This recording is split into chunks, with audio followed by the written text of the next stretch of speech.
Today's episode with Matt Stone and Trey Parker is brought to you by SeatGeek. That's our presenting sponsor. Find the best tickets for hockey, basketball, Hamilton, MLB, MLS, whatever. I have SeatGeek on my phone. It is by far the easiest way to shop for the best tickets thanks to their revolutionary grading system. Buy and sell tickets in 2 taps on your phone. 2 taps. Everything fully guaranteed. Try it out. Download the SeatGeek app today. Or go right to SeatGeek.com. We're also brought to you by Against All Odds with Cousin Sal. That is our new gambling podcast with our old friend, the Cousin Sal. Subscribe now on iTunes. It launched this week. Go listen to it. Get some gambling advice. So much good gambling going on right now.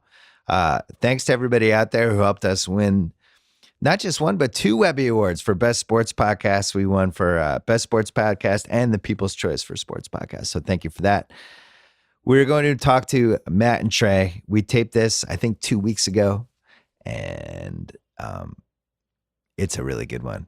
I've had Matt on the podcast before, but not them together.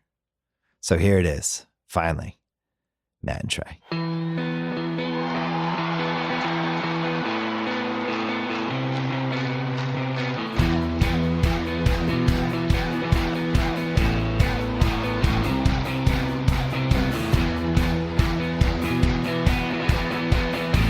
All right, we're taping this sometime in April. Matt Stone, Trey Parker. Matt and I have done a pod before. Yes, we did one. Which I think it was like 5-6 years ago at my house, back in the days before I even had a little. Room, yeah, it was like a little office. You loved it though. I did. I mean, I liked the. It kind of seemed like it was early in your podcasting career. It was, and it definitely. And maybe I'll regret saying this even right now, but. I don't know, Trey and I are used to doing press, and you can hear when we go and do something that's like a live TV or something. Yeah. We've got our little stupid shtick down so much. It's like Trey goes first, and then I go, and then he cracks a joke, or I go first, then he goes, then I go. You know what I mean? Right. And we know how to talk in sound bites. Like 7-minute interviews. Oh, like 45-second interviews. Where, or if you know that you can, they're going to use only 15 seconds. So we talk in these 15-second cheesy things just because we've been doing it for so long, and we're just want to get out of there. But I think the podcast with you is the first time I like just sitting down, and it felt really weird and natural. I felt like it was like a religious experience for you. Talk. Yeah, I was like, wow. After it's like, oh my God. That wasn't painful. I've never liked an interview before. I was being honest for once. Yeah. The first time I met you guys, you were at Jimmy Kimmel's show. I was writing for him. It was like 2003. It was a couple months in. Lorenzo Lamas was on. Jeff Ross was on. That's right. Yeah. And Lorenzo Lamas was at the height of his Are You Hot or Not fame. The second round of Lamas fame. And then and you guys just started fucking with him. I think you farted. I farted on him. You farted up. And he got pissed off. Yeah, he actually kind of wanted to fight you. Yeah. He seriously wanted to throw down.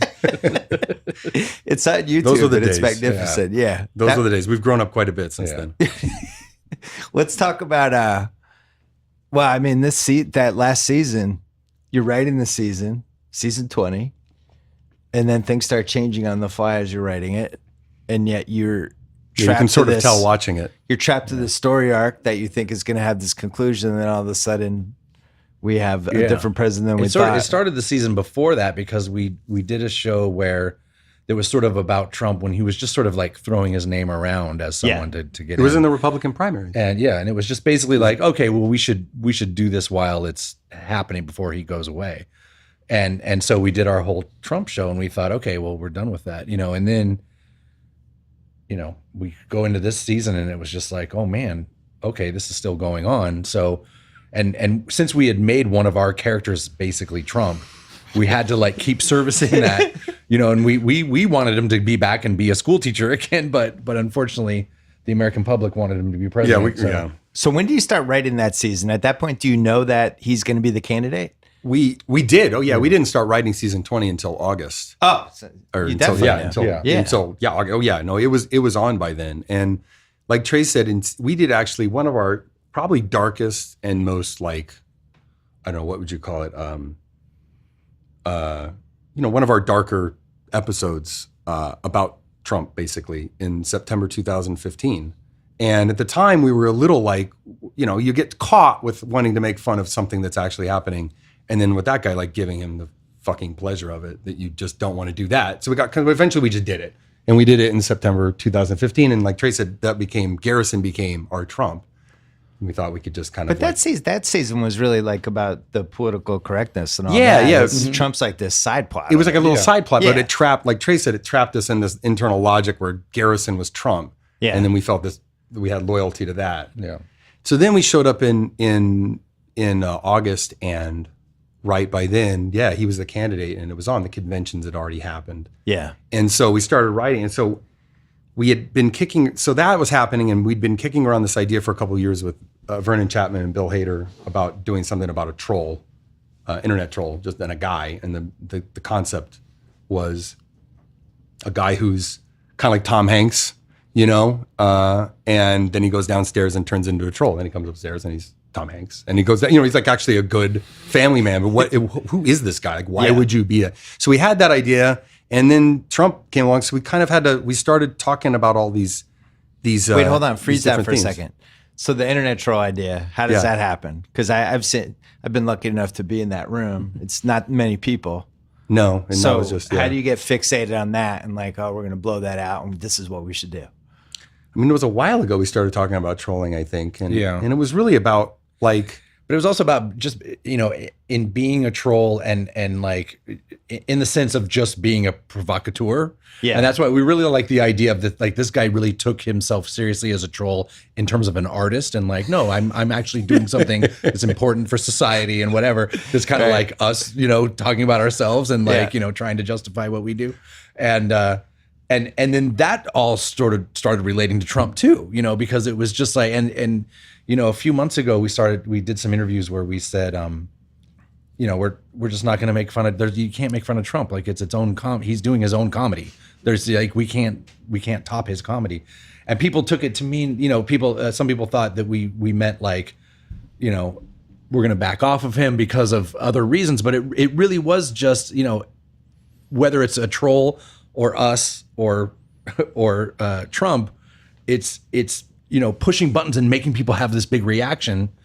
There is some value to that. It is interesting, but I don't think as a president it's the best thing to have. I think it should be done by comedians, but that's sort of what we were kind of saying was kind of like leave the comedy to us, like you don't. Yeah, we talked about the season sort of being why we're different than trolls, and I think it was part of it was like watching the world change in a way when this is like everyone's talked about this. This is not an original thought, but that 2016 is the day that the year the trolls came off the comment sections into the world, right? Yeah. And we felt that too at the time, and it was kind of important to us to say, well, what's different about what we do? Because there's a spectrum here of comedy and meanness and taking the piss out of people. And I think that Trey and it was interesting because Trey and we wanted to justify our existence. But there's also, I see in a lot of internet culture and trolls, like there's something, I recognize a piece of myself in that. And I recognize a piece of what piece? The pushing buttons part, the part like Trey said, like part of comedy and part of especially where we started is flipping off the principle, it's like just flipping or saying something that shouldn't be said. And then you can, get yourself out of it. Like great comedy can do that, right? Yeah. Like, I just watched the Dave Chappelle special last night on Netflix. He does that multiple times where he drives into like territory. You're like, oof. And it's just pushing, he's using Louis C.K. provocation. likes to do it too. He's using provocation for an artistic reason, right? And so we started season 20, like, well, we have to separate ourselves from that. But we also recognize that like, there's a common thread here, which is like, you don't want Trey and you don't want Cartman jumping out of frame. If in as much as Cartman represents some id portion of us, it's like, and that's funny, we can all laugh, but like that guy, you don't want that guy running for president or running or actually you're listening to him for news, right? Or you're listening to him, so it was the first time last season was the first time I can say that I came in, I don't know what Trey, but I mean, as we start talking, it was the first season I came in and I was like, pessimistic about the world. I think it was the first time. Yeah. Even in August. Because in August, nobody thought Trump was going to win. Yeah, and I mean, I got convinced of that too later, but I was so depressed about the whole rise and about on what it said about our country and our country's political processes. Even to get to that point seemed to me like, and I mean, there's a lot to talk about, unpack there, but just in general, it just depressed me. Like, oh shit, we may not make it. Like this fucking thing may just fall apart. You know, it was interesting because the year before, you guys were kind of invigorated by that season 19 and the whole PC subplot, because it was something that stuck in your craw and you felt like very few people could go there. And you guys did the whole season. Well, but it was easy because it was about us. It was about, okay, where do we fit in now? Right. And you know, the whole way that season started was we got together in the room after, you know, our break and we got in saying, man, things feel different now. You know, it's like, I don't think we could make fun of Caitlyn Jenner. I think we'd be done if we did that. And we're like, yeah, and like that's just like, well, and then we started saying, well, that's messed up. Like that, we really for the first time felt like, man, we can't do that. We will get in way too big a trouble. So we, of course, like we always concession for you guys. Yeah, no, but like we always do. Then we started going, okay, well, how could we do it? and you know, it was just what was funny to me was what was funny to us was that it was right at the time when all the stuff about her killing someone in a car had just happened, and how that was just all being completely. It was like you couldn't even say that. It's like you couldn't even say, well, she did kill someone in a car. It was like, oh, dude, you hate, you know, you hate anyone that's not just totally male or female. You know what I mean? Like, and so it started going, okay, well, we can't make fun of her, but maybe we make fun of the fact that we can't make fun of her. And that started that first episode. And then by episode 2, we had her just running over people in her car. So we kind of we gained the confidence, somehow deep down found the confidence to do it. Yeah, but that was also, season 19 was invigorating because we found this real sweet spot for us of serialization, which was serialized, but not too much because we can't plan out enough ahead. Yeah. And we just had a really great time keeping the stuff from last week that we liked, getting new stuff and kind of rolling it together and being really freeform about it. And then in season 20, that's where we decided like, well, let's take this another step. And we have this kind of idea about a troll. What if we really tease that out over a whole season? And I'll say I was number one. I was totally in favor of that. I thought it would be awesome. And we wanted it to be, I mean, and I have to like, I'll admit that like, what we talked about, like, well, this is season 20.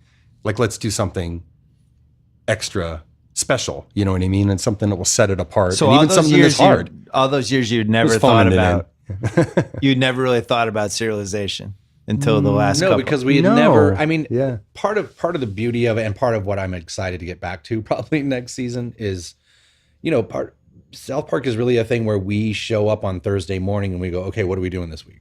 Yeah. You know, and the energy of that is a huge thing. It's really more like it's a Saturday Night Live schedule that we kind of have. You know, we all get in the room knowing that in a week there's going to be a show on the air and we've got nothing right now. You know, so it's really like the energy of kind of like the things we're interested in that week, and you know, it just suits us, and it just is what South Park is. And so for us, there was a lot of times where last season having this thing where we knew where we were going, we thought it was going to be great. We're like, oh my God, the season's like, for the first time, we know what happens in show 7, you know, to some degree, but it was way harder than it was the hardest season we've ever done. Yeah, it was hard. One of the reasons is because it locked us into a certain tone.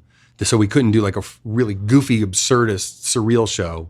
There's certain comedic tones and we get a switch. So some shows are doing a different tone, and then we're kind of locked into a certain tone, and that kind of drug us down because we just wanted to get out of it, I think. Yeah. You know, we just were like, okay, let's just forget about this, but we had bought off on it. You guys kind of sound half demoralized about it. It was even now. It was demoralizing. And I think part of it, you can watch if you watch the season, if you get that far, like season, and I think you just said show 7, I think that was the night of the election. And us, like everybody else, like we had a whole sweet show figured out with Hillary Clinton winning. And then we had to, like, at 8 p.m. LA time, we're like, holy shit, we have to go. And we had to rip the whole thing apart, put the whole thing back together. And it wobbles. It's not How much time did you have at that point? 6 hours? With 12, I mean, to fit. And by the time we worked to like But I mean, to get everything in for animation, yeah, Trey's right. We just ripped it apart and just like did this thing. And it was To hard. rip up half of it or 2/3 of it, or how much was it? 2/3 of it. Probably 2/3 of it, or just keep scenes. The day keep before? scenes the night The of. night of. No, the night of. Like 8. I'm sorry, See, we had the whole show done. I read that and I never totally believed it. I always figured you had like back. But no, that's it's the thing. like I mean, that. when I say it's a Saturday Night Live schedule, it really is, because we, Tuesday for us, since the show airs on Wednesday, Tuesday is our big. It's the day that everything gets finalized, and not even on Monday there's half a show. We don't even know. We don't know what the ending is. We don't know what the beginning. There's people that watched the South Park on Monday night would be completely astounded of how little there is, and what little we sense it actually makes. do on Tuesday is insane. And so we actually, and so it was Tuesday night of the election. Yeah, but that was like we Tuesday, like 10 o'clock. Yeah, I think I think it was around about 8 or 9. We 8 started, or 9, you knew. 8 or 9, Yeah. we're like, ugh, and we were texting people on the East Coast who seemed like they knew, and we were like, fuck. And so we And so started. we had a bunch of, first of all, Yeah. we were saying, look, let's just be black for 30 minutes, and Yeah. just be like, that's kind of our statement. It's just like, we messed up. We have nothing to say. Because what's so funny is that, we'd been through so many election years with the show. We've been doing the show for 20 years. So we've been through, a ton of elections, and we've done other election shows where we called who was going to win it. And it's very easy. All we would do is go to see what the Vegas odds were, right? Like Vegas knows. we just bet with the majority. And Vegas bet was with giving, the- with Obama, Vegas was giving, 10-1 odds. So we're like, okay, well, let's just do an Obama show. And with this too, they were giving Hillary, 8 to, we're like, Vegas says 8 to, come on, 8-1. We're good. So it's my true, buddy but Sal and I have a math degree, and so I know why that's flawed. So Well, yeah, because you're trying to hedge both sides. My friend because Sal you just and got to I- roll the dice. Just because one of the times it'll come up the other. Right. We had a parlay from August of the Pats winning the AFC East. Oh, wow. Parlayed with Hillary Clinton, which I was very proud of because I like when it's team, human beings, sports, real life. Yeah, kind of yeah, bets. yeah. And we had all these opportunities to go against it because after the grab him by the pussy, that whole disaster. Yeah. That was the day. He was like 8-1 underdog at Yeah. that point for like That a was it. week. I honestly. And we were like, no, do we hedge? Nah, screw it. We don't honestly, have to. I swear to you, the 2 best nights of sleep I've gotten in the last year were the night after the grab him by the pussy thing. So I was like, oh, good. I just went to bed that night. It's over. Yeah. And then after the second debate, where I was like, oh, it was like that was a different day, I think. And I was like, well, they're right around each other. Yeah. And I was like, so that's what I mean. Is like I stressed out a bunch early, and then I got complacent in the last month. Because when we started, what I'm saying is, everybody did. When we started the season, it was very much like, well, we can't avoid this thing that's happening. We got to put that front and center, Trump and that kind of stuff. But then by, like Trey said, but we like everybody else. We're like, look at the odds, look at Vegas is saying, you know what I mean? So we just made a call. And you can feel that, that's what I'm saying, you can feel that that's where the season kind of, like something happened. And, and then from then on, we never kind of we never quite got it back in order. And I think part of it is because there are these low-lying assumptions for comedy, because we have a lot of stuff going on. We started a lot of stuff in the season, like men versus women, J.J. Abrams and American decadence, and all these big themes. And all of a sudden it was like, oh, maybe we're on the others. Maybe these are the opposite of what we thought, or you know what I mean? In the Hillary Clinton episode that we were going to air, I don't remember it, but it was pretty much like, okay, she wins, but shit still sucks because, you know what I mean? It's still not good just because that happened.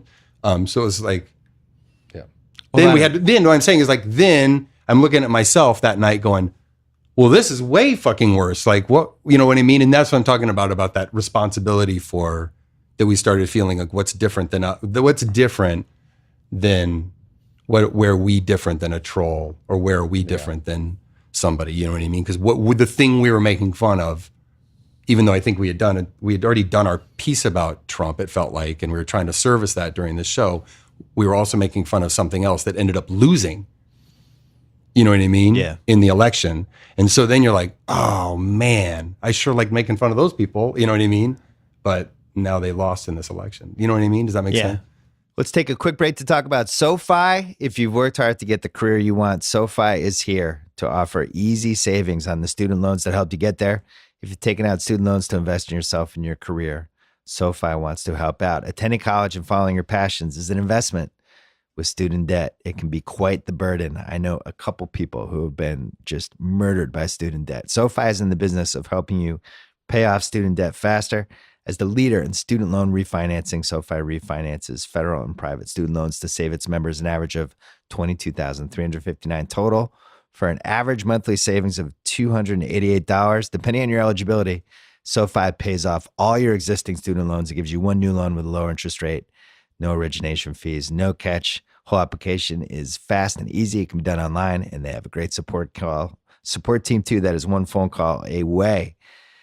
Hey, it's a simple idea. You worked hard to get where you are. SoFi wants to help you focus less on debt, more on the future. Guess what? You get a $100 welcome bonus when you refinance at SoFi.com/BS. That's SoFi.com/BS. Terms and conditions apply. See SoFi.com/legal.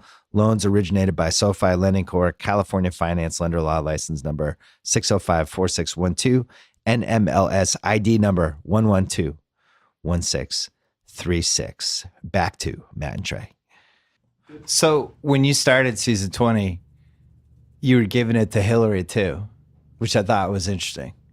I mean, the Hillary proxy, like that, most people are like Trump, Trump, Trump, Trump. And a lot of people weren't really tweaking Hillary as much because, everybody who's in this position what was funny was that where we were going with the whole thing, because it was all really about how the girls have been slighted, and for us, girls have been marginalized in South Park too, just because we do all the voices, and it's hard for us to even get, to have people come in at 3 a.m. and change all the lines like we do. But we were heading down this whole path of, here's this big boy girl war going on, and everyone thinks, okay, well, hooray, Hillary's going to be president. And that means that Bill Clinton is the first gentleman. Right. You know what I mean? And it was just like that to us was just like the most ironic, coolest thing to focus on was that, like, okay, there you go. You win. He's officially the first gentleman. How do you feel, girls? And that's where the whole season was going. And that's what really got, torn apart at the because not only did we had to have Garrett. We couldn't have Garrison was supposed to come back and just start teaching again and all this stuff. And we were we were locked in. There was like what really fueled the season 2, which is fine. I just remembered this is I came in completely worked up about 2 film reviews. One was the Star Wars Force Awakens. Is that what it is? Yeah. Right. Force Awakens review in the New York Times, which was good, positive review, and the Ghostbusters reboot review in the New York Times. So this is like the dumbest, smallest thing to get mad about in the whole world, but this is what really fueled the entire season more than anything. Because we started it's just to go back to the where we started. It was filmmaking, right? And so we Trey and I started. We drove with our friends to Sundance. We started as independent filmmakers, and that combined with just a general sense of you say you don't care about reviews, but when you do a film or the musical of Book of Mormon, when you spend that many years on something and then you have some, hallowed journal give it a good review, I don't care. I do care about that, right? And I've had good versions of that and bad versions of that, right? And so there's just this, to just read a good, both of them were in the New York Times and both of them were good. And that just started us up. Again, it's kind of about the movies, but also about what's wrong with what's wrong. And I'm talking about the elite. I'm talking about the tastemakers. I'm talking about the people who should know better. I'm being a snob here when I say the new Star Wars movie does not get a good review in the New York Times. In my world, that just does not happen. That's not a grown-up movie that gets grown-up reviews and a grown-up thing, right? And I liked the movie. I thought it had amazing acting, and I don't want to sit here and badmouth that, but this is like lab-grown meat. You know what I mean? This is a secondary derivative of something that was from 40 years ago. In fact, in a lot of ways, it's the same movie as 40 years ago. Mm-hmm. And then with Ghostbusters, it was here's this pretty shitty movie with a lot of talented people, which makes it even worse, not better. It's not more excusable that it has talented people. It's worse. And then the review in the New York Times for that was, women are funny. What is it? Girls rule, women are funny, something, get over it. And so that's where the Cartman's, so just get over it. And this is the New York Times now. So this is where this is why Trump, that was basically, and it wasn't so much J.J. Abrams is responsible for Trump. It was the same soft-headed thinking that would that's our highest our highest level of film reviewers start to play this little game, this jockeying game about like, oh, but there's women in it, and so it's part of this other thing. It's like, dude, that's a Ghostbusters. Movie. That's a shitty Ghostbusters remake. That doesn't get a good review. Like, what is wrong with this world? And that was like, and then we just were like, and then just because it's our show and we can do it, we said, then Trump, and there we go, equals Trump. And so we're gonna make that. We're gonna cross this. How many plots over the last 20 years came from one of you two just walking into the room and being fired up about something? Is that 90%? Those are the best ones. And it's the dumbest thing, you know. Yeah. It's like my wife gets mad when I don't put the seat down. Oh man, that makes me mad. We're gonna go. But that's what was so funny was all the Trump shit that was going on, and we're actually having this whole election year and everything. But really, weekly, what we're talking about is going, yeah, dude, fuck Star Wars, man. like that. Yeah, I mean, it was just like, so we're so yeah. To me, I kept equating it to the Happy Days reunion special, where it's just like they would do that reunion thing where they get all the people back and they kind of do a half-ass story, but it's all just about having people walk on a camera and having everyone clap for them and everything. And that's exactly how the new Star Wars felt. It was just a reunion special. It was just a big like, remember this, remember that, remember this, remember that. Was where Remember Berries came from. Was like that. Remember this? Yeah. You know, isn't that great? That's remembering that. The cousin of that is, and I still support SNL and I'm glad it exists. I hate that they've embraced celebrities to the point where if they're really killing somebody on the show, like whether it's celebrity or a politician or whoever, like Sarah Palin's the best example of it, right? Yeah. Like they're just mocking her. But then it always gets to the point where she comes on. Yeah. And then it's like never the same after that. No. And I don't know how. Well, and it's that interesting, works with you know, and satire. I think it's actually, I think they're doing better than ever because of it. But, you know, it's like now every week I'm seeing a headline about how SNL ripped on the Trump administration this week, you know, and they've become that show. They've become, and that was the big, the part of the bummer for us about the season was we never intended, we didn't want to make it a big Trump thing. And we kept thinking it was going to go away. And we didn't want to get caught up in just being a political show because there's plenty of good political comedy out there that we like to do. We like to dabble in that and do that one week, but then the next week we want to do fart jokes, you know, and whatever. And it's just like we love to, like Matt was saying, you know, really change tones. And it's interesting because now people are really expecting us, you know, that okay, well, let's see how you deal with Trump, you know, this coming season. And it's like, there was no other president where it's like, you know, no one ever said, oh, the new season's coming. How are you going to deal with Obama in this season? Yeah. You know, it was never, we're not that show and we never were. It's just that somehow it's, and I think because SNL now is just becoming known for that and that's what gets picked up every week. It's hard. What do you do if you're them? You know what I mean? Yeah. I was very, very glad. What do you do if you're you? Well, I'm glad that we are just doing the Bill Simmons podcast today. Right. Like we're not putting anything on the air right now. Yeah. And at the end of the last season, we needed to go. We were both like so exhausted and had nothing to say. We were just like, I don't know, like we got to go away. So I don't envy people that had to like through that kind of tumult, try to, you know, comedy people, when I know where their heads are at, try to go on and be funny. Like right now it'd be tough. I actually think it's hard. I think it's kind of comedy killing. See, like people come up to us all the time like, oh man, you got so much good material. And I'm like, I don't think it's that great a material. It is the material. You can't, I mean, it's just hard. You can't It's just the material. Yeah. You know what I mean? Well, he's taken a little something, which is like, that's like the button pushing. Yeah. It's like he takes that from you first and then you can make fun of that. But it's like, well, fuck. I mean, what do? You know, you want to push the buttons. The comedian pushes the buttons. That's the natural order of things, you know? It's like what he does with the handshakes.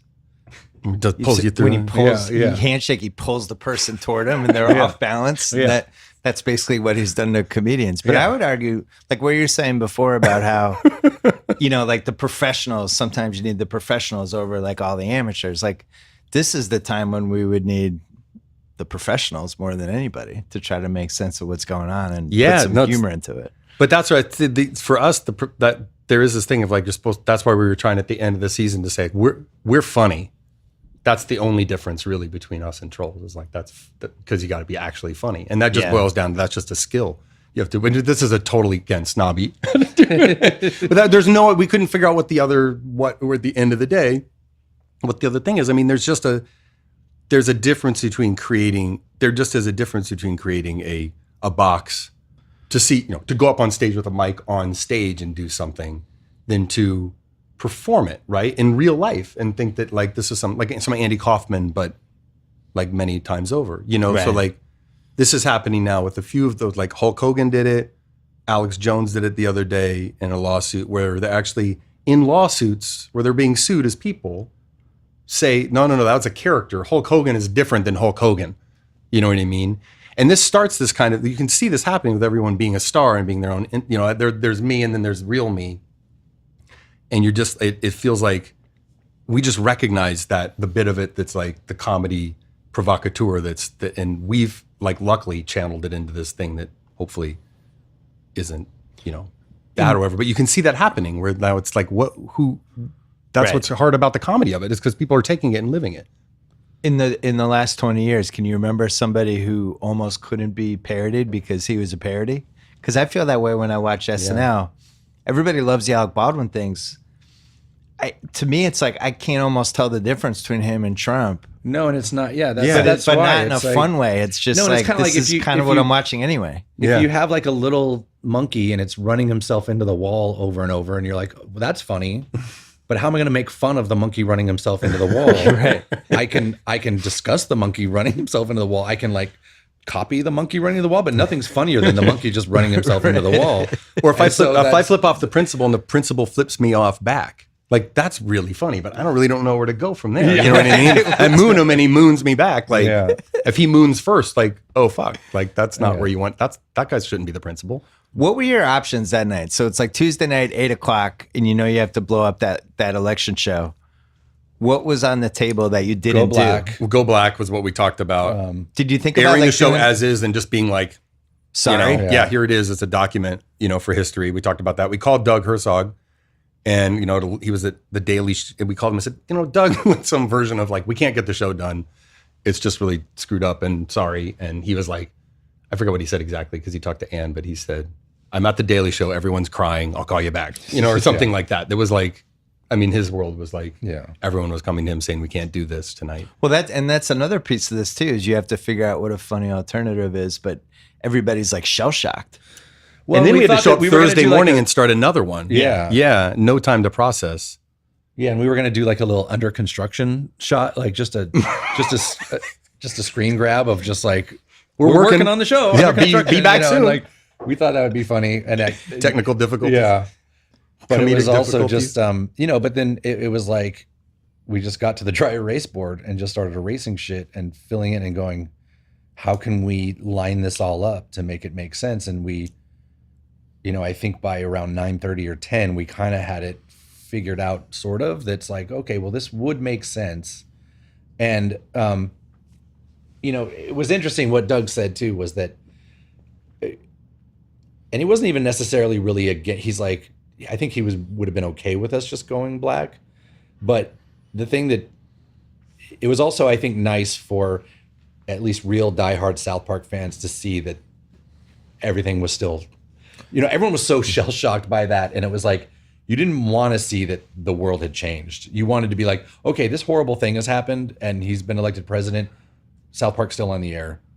The sun's still rising. You know what I mean? Like water's still clear. Like you just wanted to like feel like things were gonna be. Yeah, other people had to get up and go to work. It just was like how self-indulgent to be like, I don't know what to do. You know, that felt like lame, you know? So Could you have done that with the technology you had from like 97 to 2003? No. What's like the first year you could have pulled Probably off an all-nighter starting and about made 4 a or show? 5 years. Yeah, 4 or 5 years ago, we can basically change. It goes as fast as we can now, I'd say. I mean, you know, within reason. But yeah, we can do quite a bit now. What's the most ridiculous thing about how you did it, the show in 97, that you can't believe you did it that way now? God, we wrote it. We had to write ahead of time. So the show would be in production for You 2 had months. emails back then, at least. Did we have that? Kind of. Yeah, we had these giant computers that cost so much money that sucked super bad and everything took super long. Well, and if we wanted a crowd shot, you know, it's like, okay, this big thing happens in the middle of town and all the townspeople are there. That meant 5 people, right? Because each character is a piece of geometry that the computer had to think about. And so a crowd shot couldn't, you know, you see those early shows and it's always like 6 people going like this, you know, it's the whole town.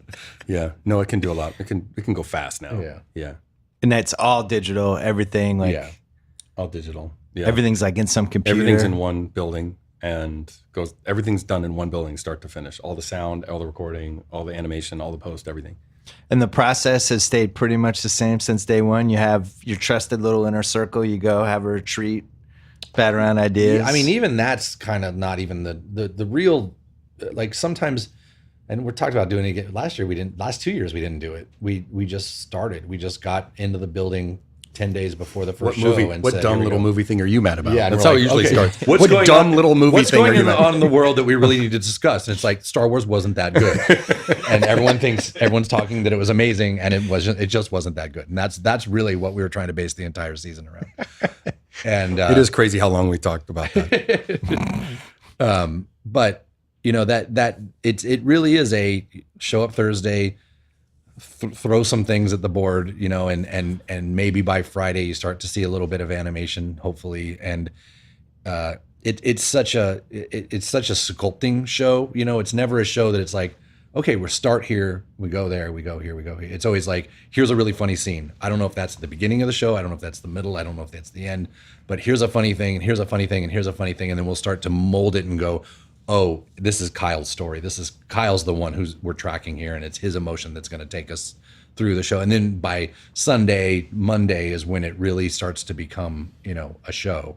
And then Tuesday is all about rescuing it and trying to get something compromising, falling in love with it, falling out of love with it, and, you know, that whole cutting stuff. You must have some inherent thing in your head for exactly how long. Like that, what is it? Well, it's 22, with commercials. It's 22 minutes and 15 seconds. Yeah, and it's right there. I can on the write app a column now where I almost know exactly how many words it is by that. I don't even have to look at the thing. Yeah, and you kind of know that, too. right? Like a scene is basically a minute long, which means 2 pages. Which I know, like, okay, if I've handed off 2 pages and I know that's about a minute long scene, and South Park is really made up of minute long scenes, and then a few here and there, a few 2 and 3 minute long scenes, but not many. And Vernon's been in the inner circle the longest? Yeah, totally. A lot of the times this whole season was just you and me and Vernon Chapman. Yeah. And then Bill Hader's been joining us when he can. He's also, you know, just so busy. Yeah, that's a problem because he's just doing stuff. He's just like making movies. Yeah. I mean, both Vernon and Bill are really busy guys. They have their own stuff going. So when we can all get together, that's super fun. And then every once in a while we have someone come in for a little guest, like write with us for a week kind of thing. But usually it's just me, Trey, and Vernon. Yeah. And Hader seems like he likes coming back just because it like keeps his chops fresh or something. Oh, I don't know. We just laugh a bunch. And Bill's been great. I mean, like, he just loves it. It's fun. It's a fun place to be on Thursday. Yeah. Yeah. And Friday. Friday can be kind of fun too. It's just that when it actually becomes like, oh fuck, okay, we got Saturday, Sunday. Yeah, that's not so fun. But I remember you came in that, you know, the show, I think it was the first episode of season 19. It was Tom right? Brady. And we were doing mean to him. I feel like I had blood on my hands. We were doing the Cartman Tom Brady stuff. Now you feel bad because he was exonerated.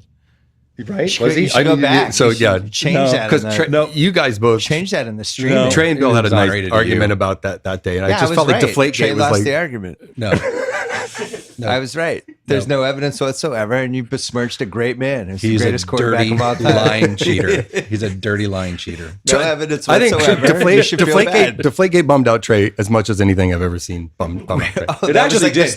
Just kind of like that thing of like, just like, you know, the Statue of Liberty of football just crying. It's just just something just like you just see this loss of innocence with Trey. Like, but then what happened with the Peyton Manning, the HGH, but it was really for his wife, that none of that stuff bothered you? No, that was all a lie. Okay. Gotcha. Trey's a Broncos fan. Yeah. That's the way it works. Yeah. Quick break to talk about Mother's Day. Sending flowers, such a great way to tell your mom, your wife, or whoever that you care on Mother's Day. So it stinks whenever those flower companies or stores don't care about you. Like when you're stuck with hidden fees that leave you with a bigger bill than you expected. Or you sent flowers that show up looking different than pictured. It stinks. Thankfully, the Books Company offers fully transparent pricing, an easy shopping experience, and an incredible selection of flowers starting at $40, including free delivery on weekdays when you register with an email address. Each bouquet is sustainably farmed, comes straight from grower to customer, meaning flowers last longer and cost less. Plus, they take customer service very seriously, so if they make a mistake, they'll make it right. This year, show every mom in your life that you care with flowers from the Books Company. And a special offer to my listeners and for my listeners, for and to my listeners. You can order now and get 20% off. Hurry, flowers will sell out. I promise you. Do not wait. Visit Books.com and enter code BILL for 20% off your Mother's Day purchase. That is BOUQS.com. Code BILL. 20% off your Mother's Day purchase at checkout. Back to Matt and Trey. They called me out of the blue. NFL Films called me out of the blue and said they wanted me to do, which I think Alec Baldwin does usually, the voiceover for the Broncos winning season. What? 2 years ago. So that whole thing of like, DeMarcus Ware was sure that he was in trouble that week, and that kind of stuff. It was pretty awesome. And it was like, I didn't know how they did that or whatever. Did you actually do it? And I did it. Yeah. So if you look up the NFL Films, Broncos winning Super Bowl winning season, I'm narrating it. You should have made up names. Yeah, totally. So-and-so. So you narrate the Broncos Super Bowl video and then you besmirch the great Tom Brady. I think you should be villain He's number a liar one. and a cheater. No, but it was. I even have to admit that what that last Super Bowl, watching that and watching them come out and just being like they must have lied and cheated on levels that we can't even think, like we're not even aware of. Like to be able to have that kind of comeback, it's like, man, you're just lying and cheating on another level. That's just like, So right? I've watched that game a few times, and history will remember it as an incredible loss as much as an incredible win. Like when you really watch it, to blow a 25-point lead in basically a quarter and a half is almost impossible. Super Bowl. Yeah, like that. Atlanta just lost. They just kept like pounding, like just go. Let's not stop being aggressive and all that stuff. Yeah. And it was the one thing you couldn't do. They actually should have been passive. Yeah. And not done it. But anyway, I think the Brady case is unassailable. Brady Manning is not an argument anymore. No, That could be season 21 right there. That was season 21. You know what I'm really mad about? Go, just walk into the room and start screaming about it. So what happens with season 21? We don't know. I mean, I think like you heard Trey say, we definitely are. You just wait it out. Yeah, and I think we're gonna we're not coming in with any big serialized thing, but we'll do what we did in season 19, which was fun, which was try to do a great episode and then let anything that's cool live. And we call it serialized. It's like live. It's like serialized light or something. Yeah. Like, like sort of serialized, sort of not. All right, we have to but it's also funny because it's like, and even my family members, are just like, wow, waiting to see what Trump's going to do. And like I said, it's just like, that's never what the show was about. And for me, I'm excited to get back to Cartman dressing up like a robot and messing with brothers. Like to me, that's the shit that I really like doing. And we're known as being a satirical and political show, but the truth is, on any given season, we might have one big political show. Yeah. And the rest is all, Queef sisters and Well, stuff like that. I could tell you my 9-year-old son isn't watching for the politics. Yeah, for sure. And I'm sure He's a lot watching of- for the we queefs. aren't either. And No, that's why he's watching it half because it's funny as hell and half because he shouldn't be watching it. Yeah, And yeah. when you're a little kid, you want to watch the show. When your parents come in, they're like, "Why are you watching that?" Yeah. And then that's it. That's like the forbidden Well, fruit. that's what and he's was- banged them all out at this there point. were so many times this last season that we were sitting there in the editing room watching this political stuff, and all I wanted was to get back to Queef sisters. I just wanted a couple queefs in Looking there out the window longingly. Measure queefs. Don't you think that a lot of kids, don't you think there's this like rite of passage now, which and it's probably with other shows, not just South Park, but now that the internet more as I'm talking about, is that now it's like, okay, you can watch South Park and that turns into 270 shows. You'd sit there and just mainline them over and over. I think there's this like, a lot of kids do that where they just get and they just watch 70 in a row or something like that. So South Park's really, if this is a video game, it's probably the final level for the parents. Yeah. To get to South Park, you mean? Yeah, you got to go through right. some of the lower level, maybe not as pushing the envelope shows, and then you get there. But it's so far. We'll see how it goes because it's so far for my daughter. It's worked pretty well because she's 3.5, and she does Ike's voice, right? And Ike was pretty foul-mouthed this season, but she gets it. She knows that the only reason you swear is to make money. right? She's like basically like, it's like you can't say those words unless it's to make money. And she totally gets that. See, Trump gets that too. That's what we're saying. See, that's fine if it's part of a TV show. Yeah. My whole philosophy with comedy is I'd rather start way earlier than too late.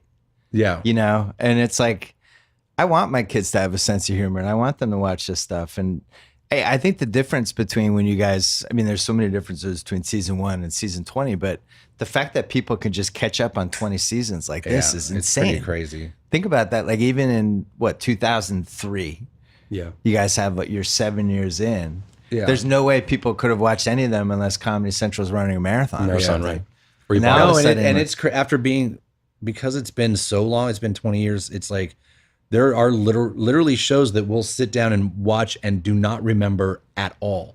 And we've written and directed every episode ourselves. But it's just like we'll seriously sit there and watch it and be like, "Whoa, that's not cool. That's not cool." You know, it's interesting because and we actually get in trouble now because it's been 20 years that we'll actually sit there in the room and come up with this great idea for a show and be like, "Oh my God, this sounds familiar. I think The Simpsons did this." And then we're like, no, we did it. And like we'll literally have ideas now that we're like, "Oh, we can't do that. We did that 15 years ago." And so it's getting harder or 3 months harder. ago. It's Yeah. it is hard to find. is there Not a stuff lot. you did like, especially in the first 10 years that you're like, oh my God, there's no way in hell we could do that now. No, I and think it's the other way. Yeah, it's the other way around where it's just like, oh my, the first few years are just embarrassing to watch, and being like, because I think the South Park movies where we really learned to write, and before that What year was that? 99. 99, yeah. And We learned to write in 99. yeah, we learned to write in 99. Yeah. It's kind of couldn't do it until then. So when did it hit its stride then, you think? Oh, I think like season Six, 6, 7, 8, 9. And I think that's probably where most people think You both that. said season 6. Yeah. I was going to say not the first few, but I then remember there's like, we moved, our offices moved from one building to another building. And the first episode we did was called Good Times with Weapons, where we did this anime thing with Right. and it was sort of I don't know, that whole season was really good. yeah. I mean, that's The Simpsons hit like about a groove about then too, didn't they? It was another like the best. You get this kind of like that. I think that's where you hit a groove, and then we hit another and then we kind of have to start playing bring back sports like an old, to kind of like go outside and get our outside shot going a little bit different. Change our Does some game. of it have to do with how much other stuff you're doing at the same time too? It does that, but also better? I don't know. No, I mean a little bit, but like we did Book of Mormon just kind of in the off seasons. A lot of it has to do with like just getting old, and what we talk about is being parents more than kids because we both have kids now, and being middle aged. Like the shit we're bitching about is middle aged stuff, and so the parents, and especially like Randy that Trey plays, there's a lot of shows now about the parents. About Randy, yeah. It's When the funny kids- because and something we realized this year is there's no teenagers in South Park. There's no we have kids. We have kids and we have adults. We don't have any teens or 20 somethings. There's just kids and then their parents. Yeah. That's the whole thing. And when the first seasons of South Park, it's me doing an impersonation of my dad is Randy, and now it's just me. I just talk, and that's just Randy's voice because it's just like it's so much fun. I so much more now. When we started the show, I related to Stan, and I was supposed to be Stan, and Matt was supposed to be Kyle, and now I just completely relate to Randy. And it's just like that. It's why he keeps coming in every episode. It's like, well, what's Randy gonna do? Oh, would you say? Yeah, that's good. We have a grandpa in there too. So Yeah, we're gonna Pretty get some soon it'll grandpa just be all characters about in the there. grandpas. Well, In the normally same when show. you get older, that could be dangerous for comedy, but for this show, it sounds like it kind of flipped it in a way that was good if you want to keep the show going. You can start concentrating on different it is materials. like it has to be, we've never tried to kind of say, okay, well, what do people want to see? It's always been about our little group and the 6 people that are sitting in the editing room watching it. Like it's all about making that group laugh. Yeah. And so, and that entire group has gotten older. And so, the shit that makes them laugh is all more family stuff than it is, Did you think about getting like somebody who's like 25 in that room? Just for a different voice. And it was definitely, and you watch like how the Simpsons have done it, and they've, they just bring in new writers. They bring in a whole new people that run the show, and that, and it's just like to us, like South Park wasn't that, and because we like to equate every every season to like an album, and every show is a song on the album. It's like we like to be able to look back and say, oh, here's where we were at in our lives. Right. And so for better or for worse, you know, I don't think we'd ever do that, the Simpsons I sort didn't of mean thing. like hand it off. I meant just get getting some somebody new young energy in the room. I just don't think they'd laugh at the same shit. Well, although we still just laugh at different Queef sense of humor. Sisters, you know. As long as it's the Queef Sisters test we give them. Yeah. You bring in like some 24-year-old, he's just on his device the whole time. He's not really interacting with you guys. You're just looking down. I mean, we do like in the last 2 seasons with the PC Principal season and then with season 20, you know, the feeling of getting old is definitely worked into both of those things of like, well, we might as well, you know, like the PC Principal thing is like, that's us. He's bitching at the town saying, look at you, look at this. Cause it's like, we had this town that was so old and so like even last year when we did season 19, there was a big Whole Foods thing because it became like our grocery store is like doesn't resemble any grocery store that I've been in 10 years because we've been on TV for so long. And even the serialization thing is like, it's only because we started TV in 97, which there was no serialization. You just had sitcom. Yeah. So it's just like grappling with getting old. And then even in season 20, it's just talking about like, well, here we are bitching about how there's no good artwork being made. And here we're in our 20th season. Like we're still sticking around. Or with you know, is this us too? You know? So like, I like that part of it. It seems to make the show better. Like in the last few years, just acknowledging our old. You know what I mean? Right. When did you guys feel like you got to the point? I think you and I talked about this on our last podcast when certain creative people reach a point where you can just get away with more. You know, and I think you guys are definitely there. Howard Stern's definitely there. Chappelle. It's so weird. Those 2 Netflix specials, Chappelle said stuff in that just most people wouldn't be able to say. You couldn't say unless you were him. Yeah. He's earned it.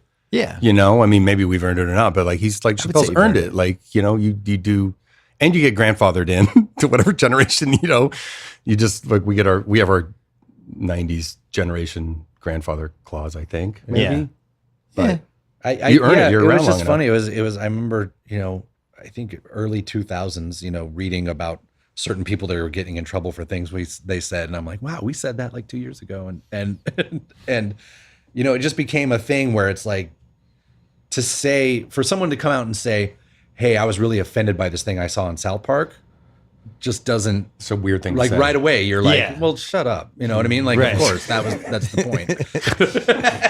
What's funny is Barkley used to be in this group, but I feel like people have turned on Barkley in the last year. Now they get mad when he says stuff. Yeah, and he gets in trouble that's part of 5 what times a year. The PC Principal thing, though, too, is we really felt like it was going to turn on, and we still feel like it might. Yeah. Like we're still waiting. It has, and we just try to ignore it. But yeah, I'm sure if you look somewhere, it's turned on us.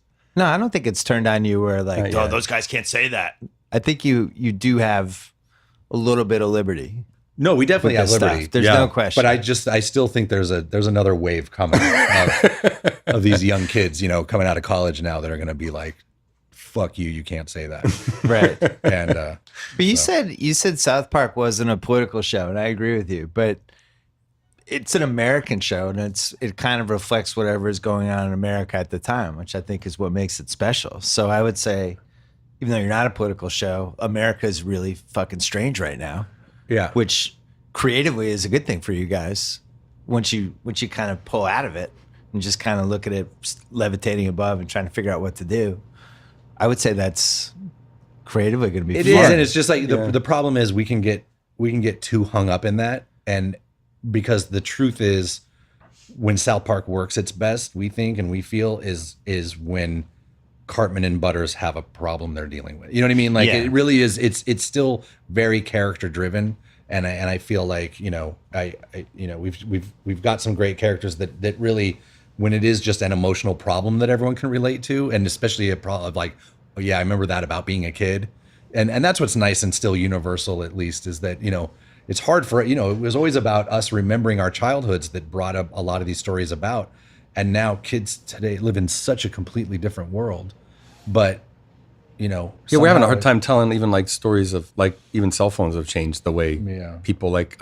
This is not super original either, but we're having a hard time in the writer's room tell a story in the age of cell phones. If you put a cell phone in the kid's hand, you're like, well, that's how they would do that now, right? And even writing dramatic scenes is like if you walk around outside, you'll see these people like everyone's just looking at their phone, and some of those people are actually going through incredibly incredible. They're learning their mom's cancer diagnosis is Right. X, or they're getting broken up with, or something really profound. And this entire, what that scene should be in a movie when you learn about your mom's cancer diagnosis, and it shouldn't be looking at a screen, but that's actually where it's happening today. And so it's like, we're like, what that in trying to like have the show age, but not too much and keep these dramatic things. It's a trip. And that's where like a lot of the shows, so we had a whole season, like 2 seasons ago, everything was about tech. And it wasn't that we tried to do that. It's that we couldn't think of anything else that was possibly going on. But what I was trying to answer was that what you asked was, it's sometimes you got to find the balance between trying to do something big thematically but also don't get too high on that. Like, you know what I mean? Too up your own ass about it too, because you can smell that coming from a mile away. So we always try to do like, okay, that's where like, I'm mad about Ghostbusters. Now let's tease that out to a giant theme. But at least most of the show that's that stuff is just us is what we're actually thinking about, I feel like I would walk into the room if I was part of the inner circle complaining about all the people on social media who are telling me, sending links and telling me what to read and how to feel about all this stuff. I've muted almost everybody on Twitter, Facebook, all that stuff who throws the politics stuff at me, because it's like I can't take it anymore. Yeah, you can't live your life. No. Yeah, no. I just like I know where to find news. Like I do this for a living. I know where to find things. I don't really need help on my Facebook feed. I don't need to be lectured or preached to. Yeah. I know how I feel. Yeah. It's I forget where, maybe it was SNL, I forget where it was, but somebody had a joke about, I never realized that this was bad until this mom in my parent support group told me, Right. And it's like, oh, thank you for shedding some light on this issue for me at 3 p.m. on my Facebook feed.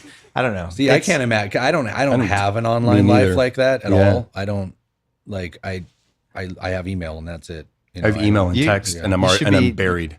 And I'm buried in emails and texts. And emails and texts are enough. It's just like, it's great. Yeah. I like Facebook because I looking at pictures of my friends' kids. Yeah.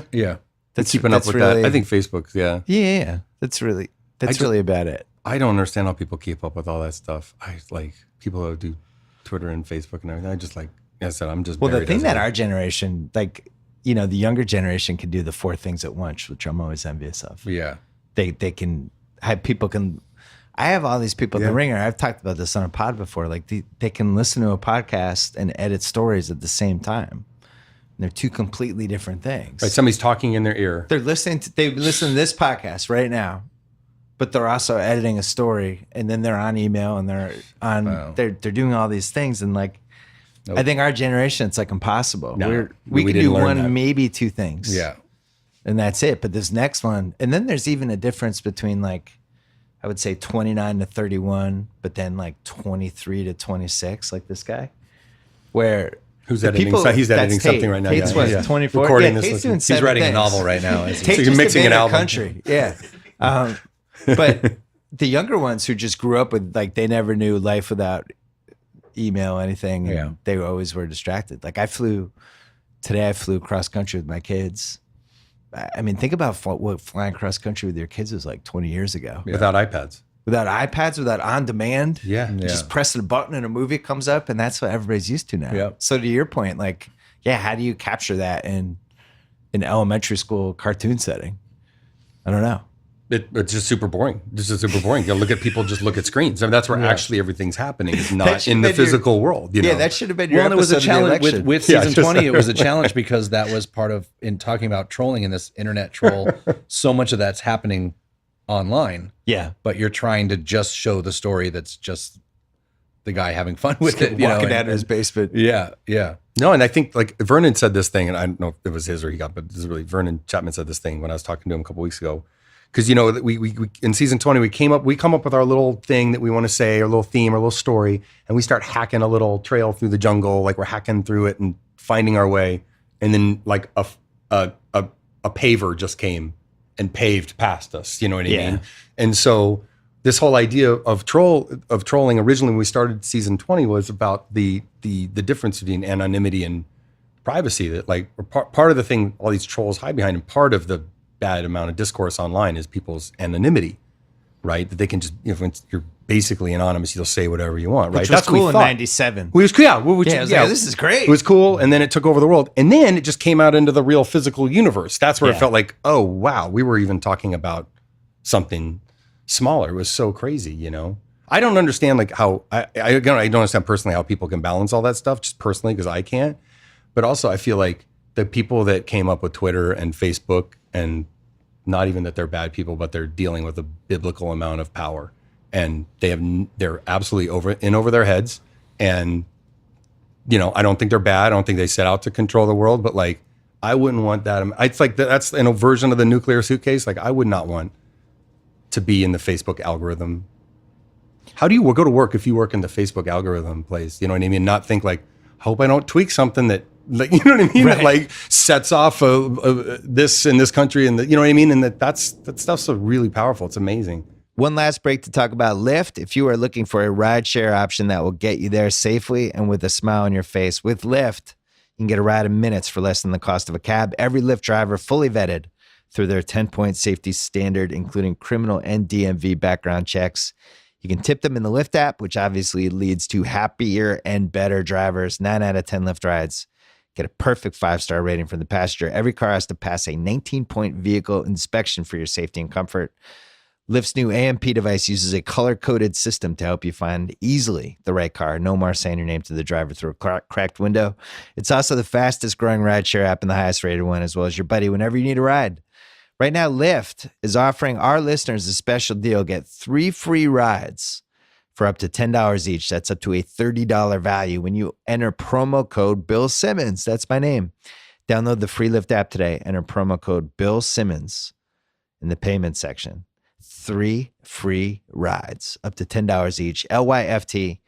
Download the app. Try it out right now. Back to Matt and Trey. One of the things I check every day, because I've been trying not to get inundated by stuff, is if you on your Apple phone or your iPad, if you just swipe to the left, it's got like the top 4 news stories. Right. I don't know how they pick them, but it's a nice reflection of whatever's happening, right? There's always a Trump story. Like we're taping this in the 3rd week of April, but the shooter in Cleveland who was on the loose, like that guy had a story. And it somehow picks the 4, but I realize like whoever's picking that has an immense amount of power over my life. Yeah.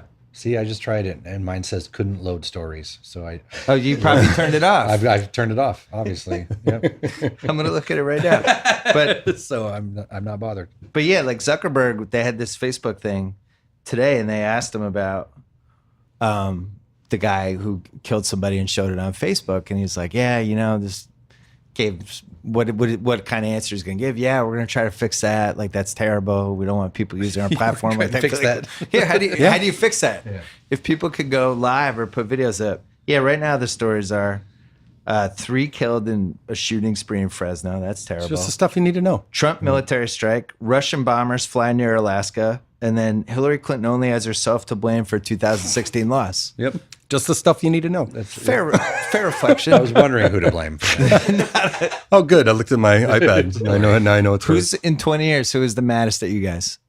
In 20 years? In the last 20 years. Oh, Sean Penn. Sean Penn got really, really mad at us. Sean Penn? Yeah, for like we made fun of him in Team America, and we made fun of him in something else, and he just got super duper mad. Like he'll fight you, right? He wrote us a letter. He'll get in a fight with you. Yeah. Yeah. He wrote you a letter? What was funny, he wrote us a letter, but it was so lame because he wrote us a letter, but then he also he gave the letter to like the he faxed it to us, and it was fax, by the way. Okay, so there you go. He faxed it to me, or somebody faxed it to me, and was like, and I called you, and I was reading it. I was like, dude, Sean Penn wrote us a letter. This is exactly what happened. And then I was like, check it out, and I started reading it aloud to you, and then we're like, this sounds like an open letter. Like this doesn't sound like he didn't. And of course, he'd sent it to. You know what I mean? He'd sent it to Hollywood Reporter, but I was like, and we're like, oh my God, he sent us a letter. And then I was reading it, like, he didn't send it to us. Yeah. He sent it to us, But what was funny was that, and apparently it was right after he'd seen the trailer for Team America, where he just knew that he was a puppet in Team America, but he hadn't seen the movie yet. So he didn't know that all Sean Penn ever says in Team America is, I've been to Iraq. I've been to Iraq. I've been to Iraq. Right. And in the letter he writes, I've been to Iraq. And it just made us laugh so fucking hard. Yeah. I'm trying to think if anybody else got mad at us. No. You must have run into some of these people that you've tweaked. Yeah, well, I mean, and that's what, early on, and especially like right after the South Park movie, Yeah, we like made right fun of after Alec South Park, Baldwin. We had to we stood yeah. behind him at the Tonys or something. Yeah, but we, you It know, was we awkward? got he was awkward, but he was nice. We used to get invited to Hollywood parties and like the Vanity Fair Oscars party and all that. We'd get invited to all that, and we don't get invited to anything anymore. I know we went to one of those Vanity Fair, the Oscar party. We went a couple years in a row because just everybody there, you just know, like it's incredible the star power there. Yeah. We just sit in the middle of the room and have our drinks and stuff. And then we went one year and there was like we just had something. There was like just a circle around us that no one was getting near us.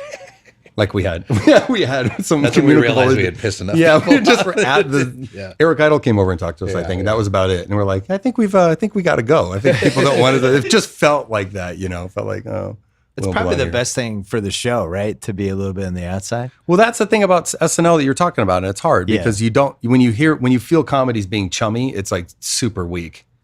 That's what I'm saying. Comedy always has like a good comedy has like some kind of honesty and a lot of time meanness to it, like just mean, Right. It just is. And you when know? SNL so, in its like, best moments there's been a mean edge to some of the sketches that and like really good comedy that people can make it likable and stuff, but it's about like you don't want to feel that they're friends with the person they're making fun of. That's no fun. But SNL they're different. They have to be that way. You know what I mean? That I respect the hell out of them. I even to go on to do what we do, which is basically what they do, and then at the end of our week Go live on television.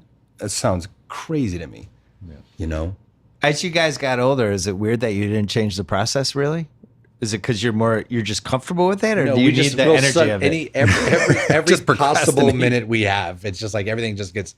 It used to be that like on Sunday, I remember it was like on Sunday if we didn't have 13 minutes of show, we were screwed. Yeah. Right. Or actually, no, it was like 18. We had to have like on Sunday, we'd have to have like 18 minutes of show. just numbers. There were these numbers we had to hit.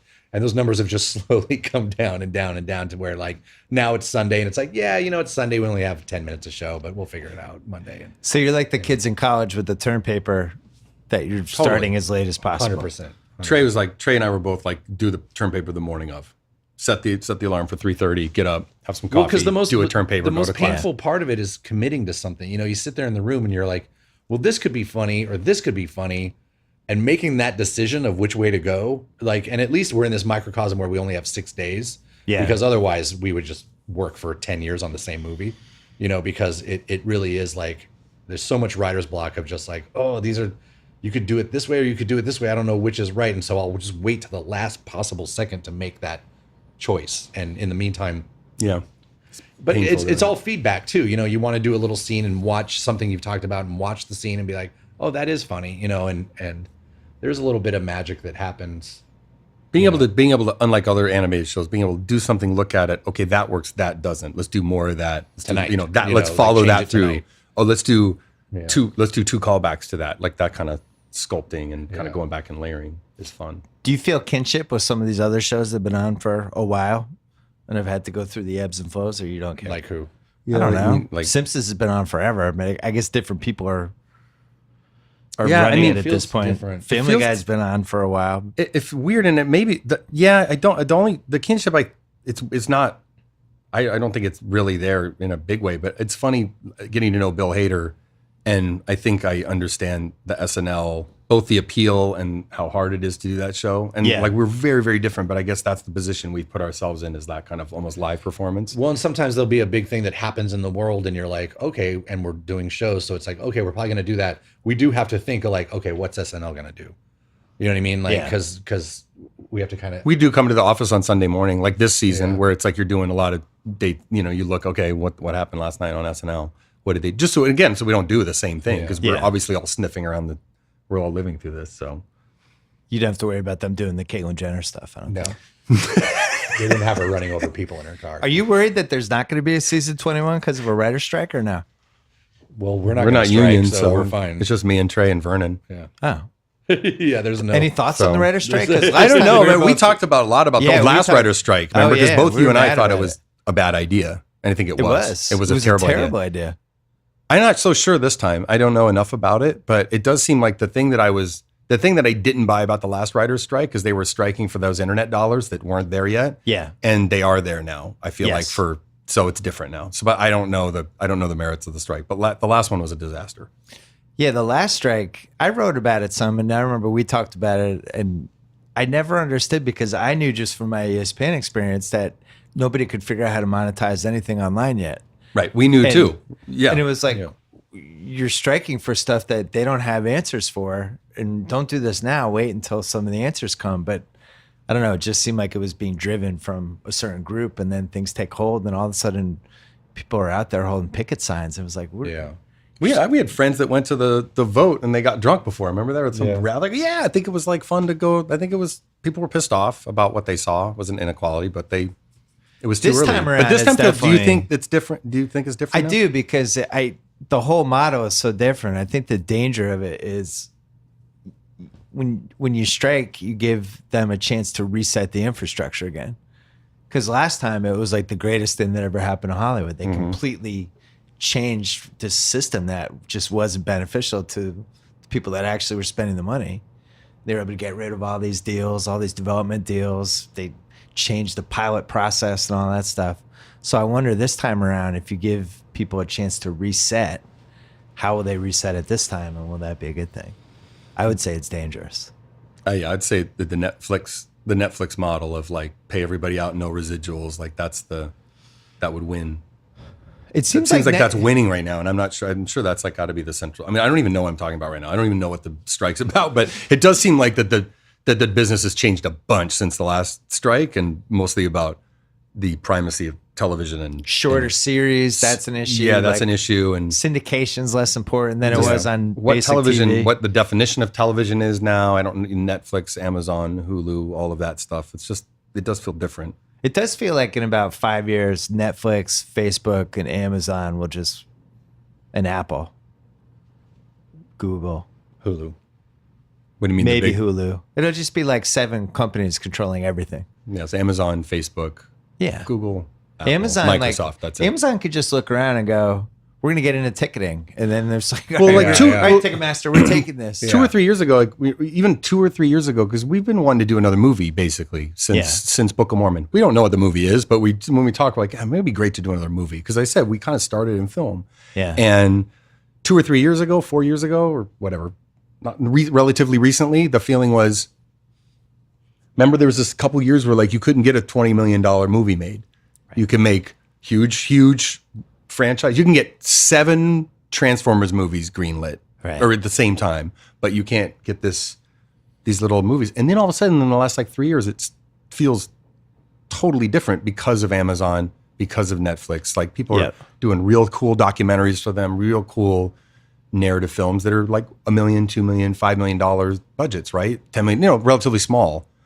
And they're like winning all the Oscars, and it's like it's incredible. And I feel like some part of that is just Jeff Bezos could just go, let's spend like $500 million in movies. I don't know, just see. Like, and when it's like pocket change to Amazon and completely transforms the film industry from people like our perspective. Like, holy shit, we could go make we could get the money to go do a $5 million movie. Netflix has kind of started doing that.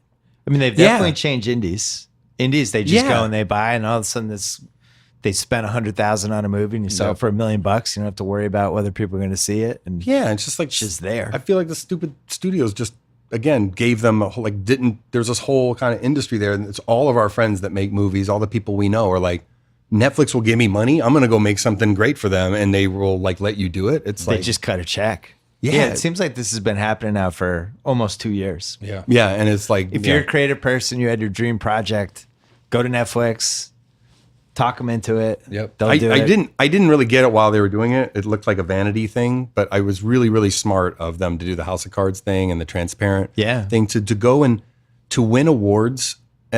You just like actors and directors and producers, like they don't want to go spend a year of their life on something that isn't seen in the same. They want to, and I don't think they need to win an award, but they don't want to not.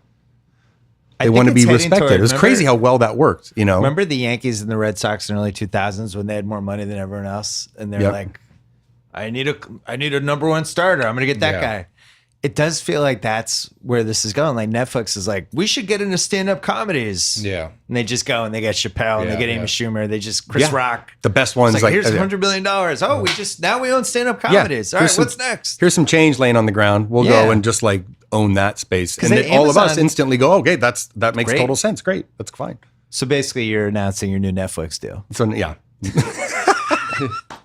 I mean, go to Netflix. It's just changing so fast that now I just think that's really interesting that the film industry now seems like all of a sudden kind of to me like interesting again. Would you rather release a movie in the theater or finish a movie and all of a sudden the next day it's up on Netflix or Amazon or wherever? I don't really care. Yeah, I don't know. I think I'd like to be in a theater. Old school. No, I get why people are old school about it, or romantic about it, or that. You know, one of the things that I think Netflix did it wrongly at first, but like I do think as they get into so this is the difference. So this is why it took so long. This isn't just like the reason is because they wouldn't pay for content before, right? Yeah. And this is what I'm saying is they talked about all the algorithms that they use, and they talked about all that stuff all that user data, how they're going to eat everyone's lunch with that. And so we heard about that for a few years, and then they ended up just going to Sundance, buying movies. You know what I mean? Like everybody else from not algorithms, but from people that know movies and how they bought the Sandler thing. I thought was fascinating.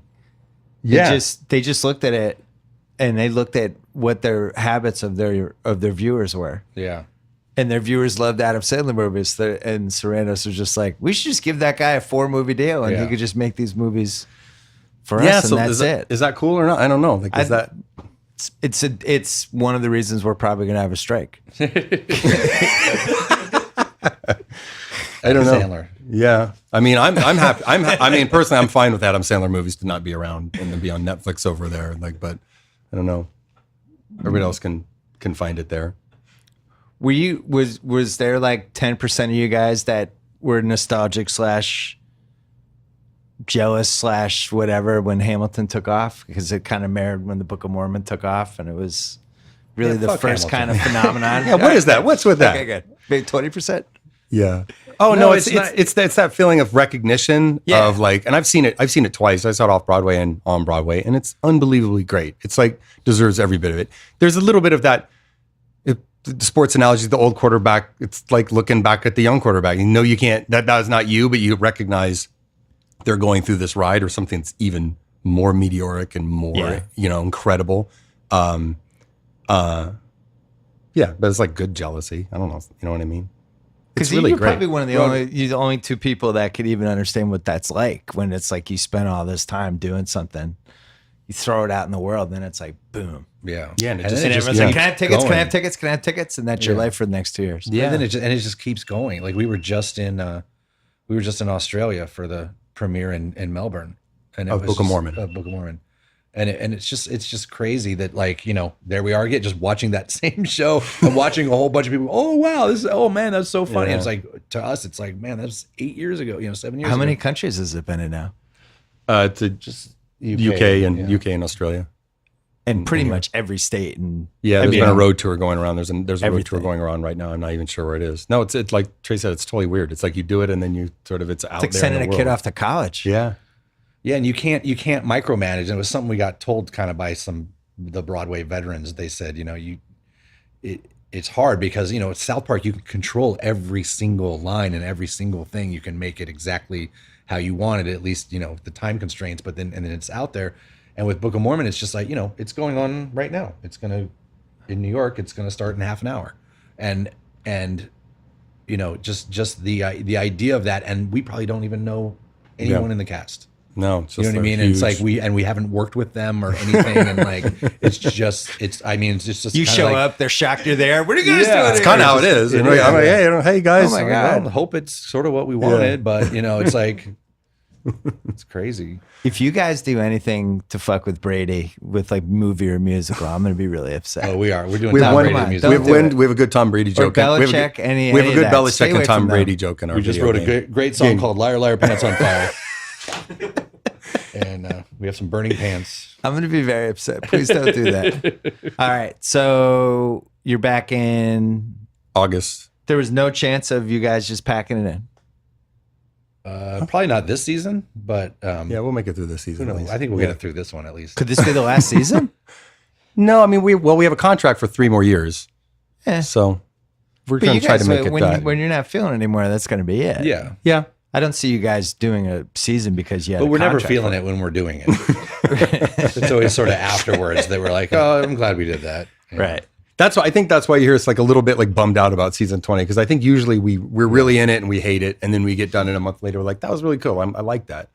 And then season 20, I think we're looking back and going, I think it just feels like it was really, really hard. Yeah. And Yeah, but you guys said hard to do. And you then compare didn't it to end up great. sports, right? And each one's like a season, and you look back. Like Trump is kind of like a sprained MCL, Yeah. Yeah. or It's like kinda a, like or it's like a like the torn referee rotator strike cuff or or something. something. Yeah, Or some lucky team that gets 25 points in a Yeah, quarter it's and a like- half and like takes your Super Bowl from you. Yeah, you lose the coin flip. Yeah. All goes wrong. You get all the way to the Super Bowl and lose, you know. God, I don't think they recover from that. No. Oh, gosh. It's just like there's no way there's no way that coach at some point doesn't go and all right, I'm going to watch the tape this one time, and then it's just having a stroke. All the ways it could have gone wrong. All right, Matt and Trey. Cool. Good Thank luck. you This so was fun. much. I'm glad we finally did Yeah, this. me Thank too. you. Cool. Thank you. Thanks so much to Books. Remember, sending flowers has always been the best way to show someone you care, but it isn't always easy or satisfying. Thankfully, Books.com is a better way to buy flowers with fully transparent pricing, an easy shopping experience, and an incredible selection starting at $40. Show every mom in your life that you care with flowers from the Books Company. It's a special offer. You can order now for my listeners. Get 20% off. Hurry. Flowers will sell out. Don't wait. Visit Books.com, enter code BILL for 20% off your Mother's Day purchase. That is BOUQS.com, code BILL. At checkout, don't forget to subscribe to Against All Odds with Cousin Sal, our new gambling podcast. Cousin Sal is blowing up. Listen to it this week. The BS podcast will be back later in the week. Hopefully I will have a column on theringer.com as well. Thanks again to Matt and Trey. That was great. Talk to you on Friday.